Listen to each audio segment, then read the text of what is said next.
Brad Williams, Excel Primed. If statements. We'll use them frequently. What is an if statement?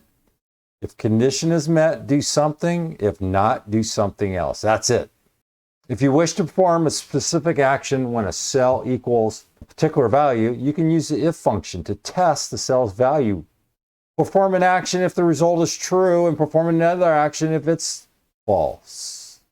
In the example, we want to mark with an X rows where the specialty is CPA. In other words, we want to test the column B cell for the word CPA and perform a specific task if they match.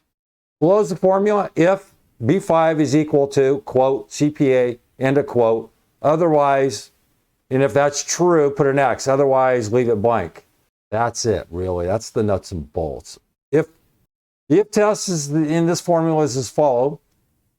B8 equals CPA. This will return true if B5 contains the value CPA. False otherwise. In other words, false is going to leave the cell blank. You can put anything you want in here. Not CPA. Leave blank. Whatever you want. As it says, here we just had an empty cell, but you have that option.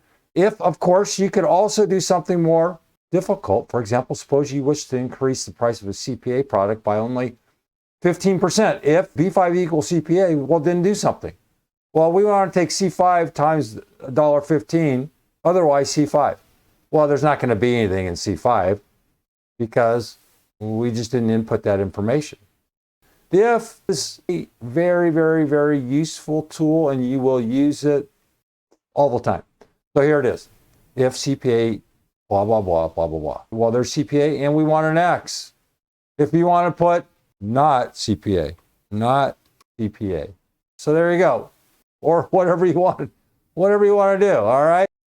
Brad Williams, Excel Prime. That's the first of many if tutorials.